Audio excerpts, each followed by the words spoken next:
樓市我就真係覺得下半年應該真係會調整啦，依好多嘅即係條件啊，客觀條件咁樣樣。咁當然大家如果唔同意嘅就唔好鬧我，咁啊即係唔同意就算咯咁樣樣嚇。咁而家講樓市都真係好驚嘅啫。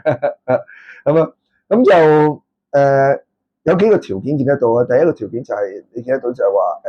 連續2個禮拜嗰個二手交易咧，嗰啲中原唔知乜乜指數啦，都係回落，咁唔係好顯著嘅啫咁樣，咁所以變咗咧，即係都唔加埋，好似唔夠1% 嘅咁樣啊，咁所以變咗咧就單一睇呢一件事，你會覺得就話佢其實影響力唔係即係唔係咁有預示性啦，係咪？冇錯，小事一單就真係冇乜預示性，但係幾件小事加埋嘅話咧，就唔係咁樣，就不可同日而語噶啦咁樣。咁而咧第二件小事咧第二件小事就係上個月嘅一手交易都跌咗60%咁樣，咁啊原因唔係因為顧客冇人買樓呢樣嘢咧，只要有價錢平咧就一定有人買噶啦咁樣，咁但係問題就係發展商太中取一啲價錢係咪啊？咁啊施永青都講啦，即係你唔好咁狼出啲價，大佬即係你唔好當個樓市真係完全好似走翻以前嗰個高峰期嗰個巔峰期咁樣去試價，試到乜咁高嘅價，真係冇人要噶嘛，真係咁樣。事實你唔可以當呢年零時間嗰個嘅上升位咧，就好似回復翻即係上兩轉嘅香港樓市嗰個巔峰期，即係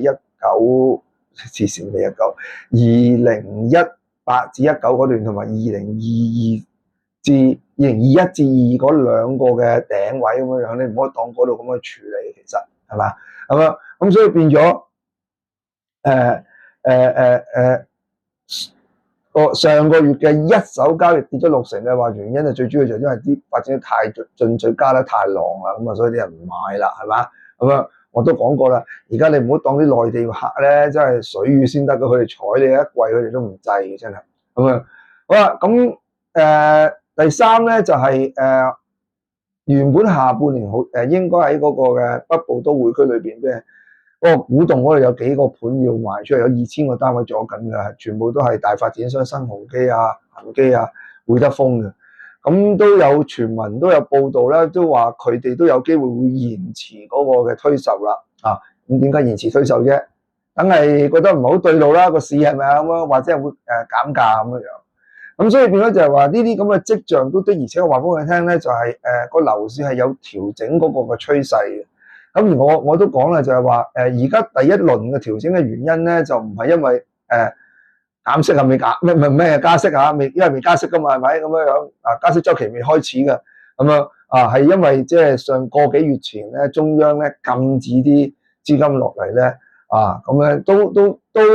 其實都真係好 comprehensive 咁樣去做嘅呢一轉，其實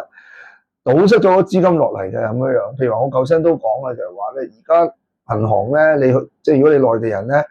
同銀行借錢嘅話咧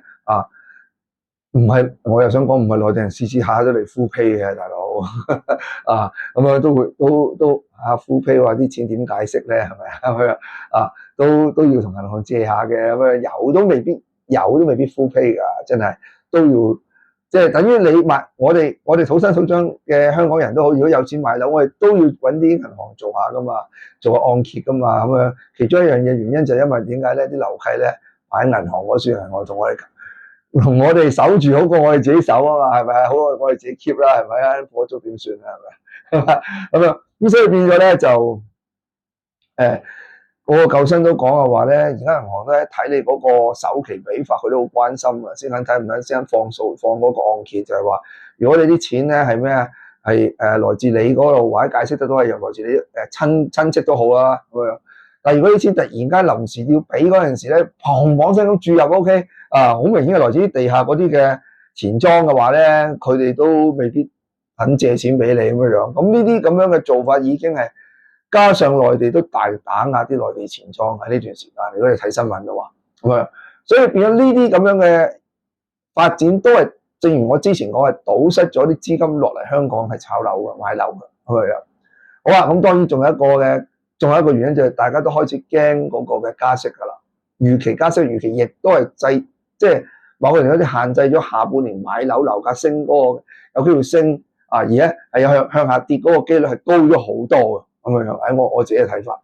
咁同埋當然啦，我講過咁明年點啊咁樣嗱，如果真係下半年真係有加息兩次，即係話即係我哋正式進入加息週期，我文章都有講嘅。一旦踏入加息週期嘅話咧，就嗰個真唔係講笑嘅，即係加息週期咧就不斷推高個 P， 而推高個 P 嘅話咧，亦都有文章咁講啦，推高個 P 去到某個水平嘅話咧，對某一啲比較嘅高風險嘅物業或者嗰啲嘅地產項目嘅話咧，可能就要 P 加嘅啦，開始啊，咁一咁樣嘅話咧，個樓價就會咩？就真係要跌嘅啦，就急跌嘅啦，咁樣樣，即係話明有呢一個可能嘅真係。咁你又唔好話博我點會有 P 加咁樣啊？你話邊冇 P 加，一定係你個歲數喺40歲樓下啦啊！因為如果喺45歲至50歲之間，45歲以上咗緊都知道就係話喺97至到喺97年嗰陣時，即係上世紀嘅大概2000年左緊都好啦，都係 P 加緊嘅咁樣咁樣啊，即係10厘息嘅，即係我哋買樓借錢買樓嘅，或者向銀行借錢買樓10厘息係閒閒地嘅，80年代2厘添啊，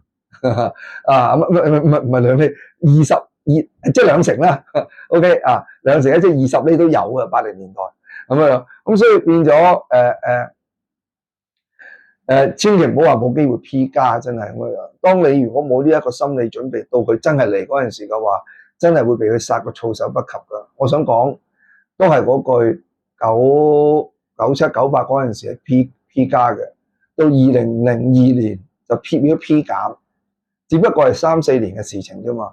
咁點解唔可以3、4年由 P 減變翻到 P 加咧？咁當然由 P 減變到 P 加，首先係要 P 升先嘅。咁所以如果美國不斷喺呢段時間下半年不斷持續咁樣，即係跟住往後不斷咁加息個 P 加咗一個位嘅話，開始就會咩咧？就會開始變 P 加㗎啦，慢慢。咁所以變咗咧，千祈唔好覺得咧係咩冇可能咁嘅樣。咁當然啦，即係我咁樣講都係警醒下嘅啫，大家小心下嘅啫咁樣。